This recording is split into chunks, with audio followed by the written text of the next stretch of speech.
ಇಂದು October 1 ಬುಧವಾರ ಆಯುಧ ಪೂಜೆಗೆ ಬಹಳ ಶ್ರೇಷ್ಠವಾದ ವಿಜಯ ಮುಹೂರ್ತ ಯಾವಾಗ? ವಿಜಯದಶಮಿ ಬನ್ನಿ ಮರದ ಪೂಜೆಯ ಬಗ್ಗೆ ತಿಳಿಯೋಣ. ಅಕ್ಟೋಬರ್ 2 ಗುರುವಾರ ಅತ್ಯಂತ ಶಕ್ತಿಶಾಲಿ ವಿಜಯದಶಮಿಯನ್ನು ಆಚರಿಸಲಾಗುತ್ತದೆ. ಈ ವರ್ಷ 10 ದಿನಗಳ ನವರಾತ್ರಿಯಲ್ಲಿ ದುರ್ಗಾದೇವಿಯನ್ನು ಪೂಜಿಸಿ 11ನೇ ದಿನವನ್ನು ವಿಜಯದಶಮಿಯಾಗಿ ಆಚರಿಸುತ್ತಾರೆ. ಈ ದಿನವೇ ದುರ್ಗಾದೇವಿಯು ಮಹಿಷಾಸುರನನ್ನು ಸಂಹರಿಸಿ ವಿಜಯವನ್ನು ಸಾಧಿಸಿದಳು.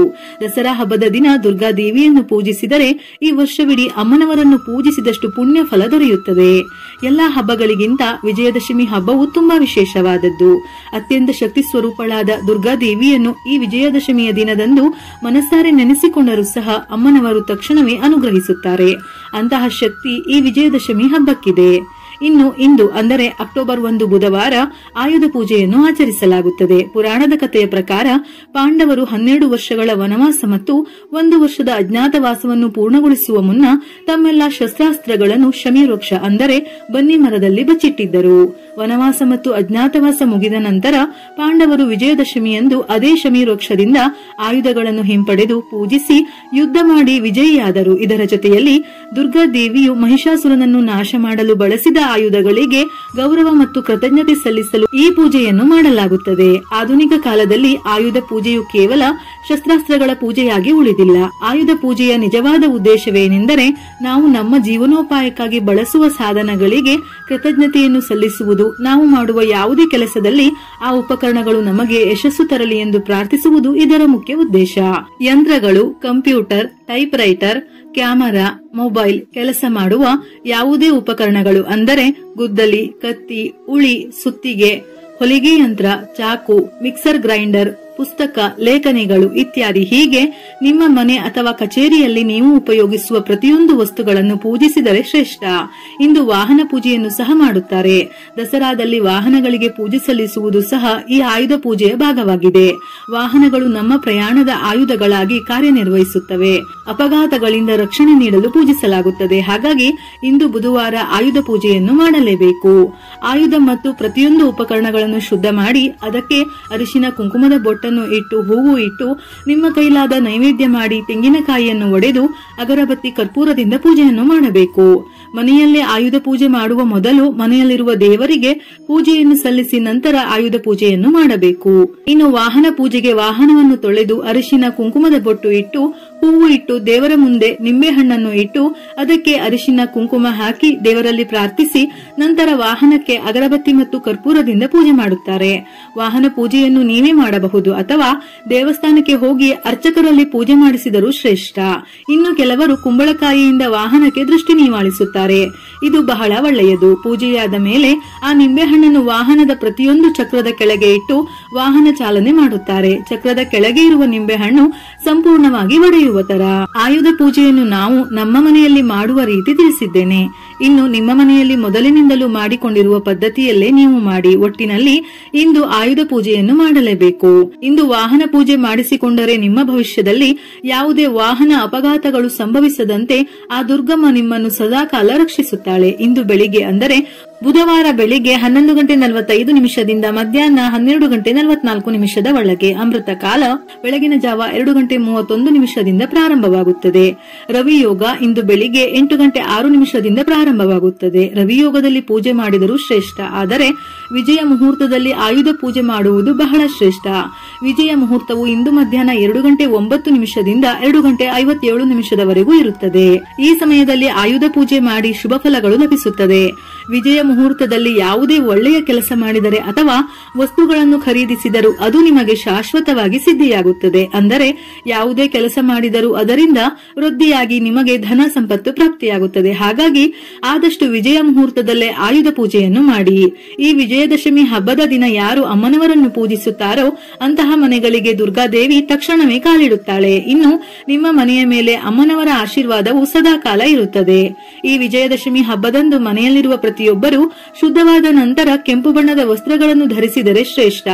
ಕೆಂಪು ಬಣ್ಣವು ಅದೃಷ್ಟ, ಸಂಪತ್ತು, ಸಮೃದ್ಧಿ ಮತ್ತು ಶುಭದ ಸಂಕೇತವಾಗಿರುವುದರಿಂದ ದಸರಾ ಹಬ್ಬದ ದಿನ ಕೆಂಪು ಬಣ್ಣದ ವಸ್ತ್ರಗಳನ್ನು ಧರಿಸಿದರೆ ಈ ವರ್ಷವಿಡೀ ಸಕಲ ಶುಭ ಫಲಗಳು ಪ್ರಾಪ್ತವಾಗುತ್ತದೆ.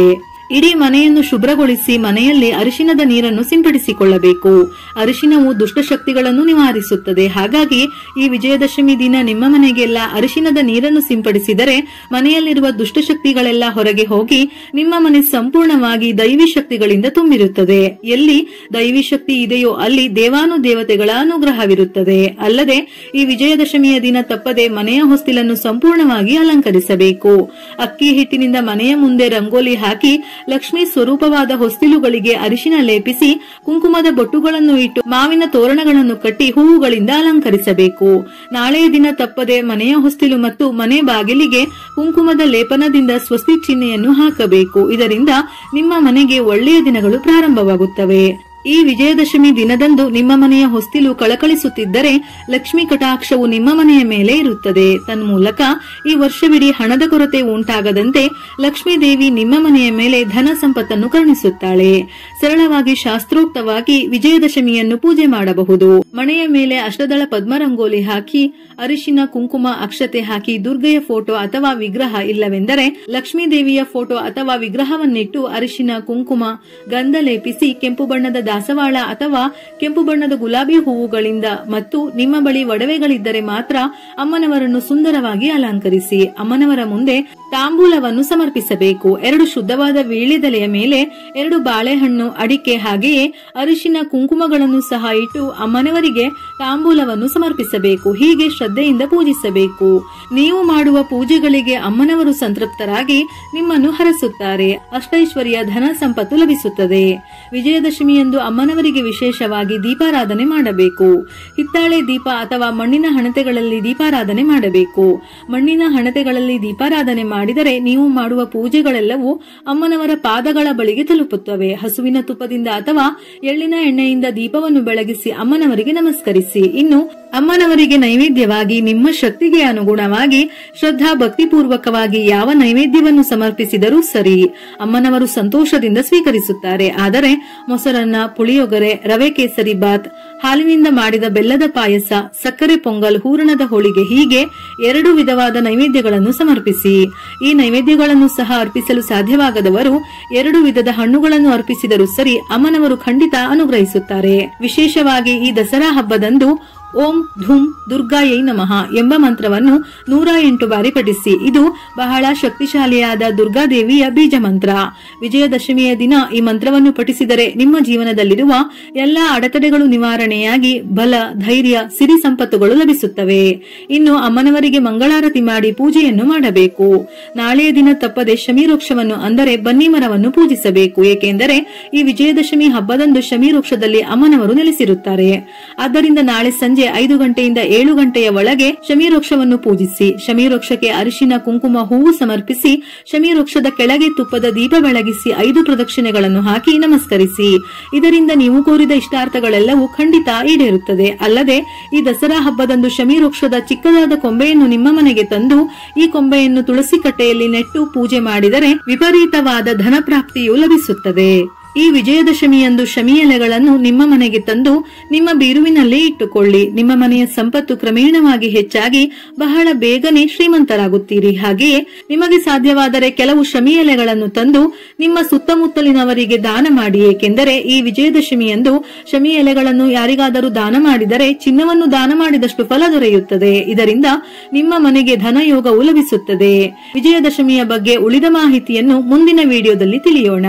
ವಿಡಿಯೋ ಇಷ್ಟ ಆಗಿದ್ದಲ್ಲಿ ಮರೆಯದೆ ಲೈಕ್ ಕೊಟ್ಟು ನಿಮ್ಮವರಿಗೆ ಶೇರ್ ಮಾಡಿ. ಇದೇ ರೀತಿಯ ಮನಮುಟ್ಟುವ ಉಪಯುಕ್ತ ಮಾಹಿತಿಗಳಿಗಾಗಿ ಮತ್ತೆ ಭೇಟಿಯಾಗೋಣ.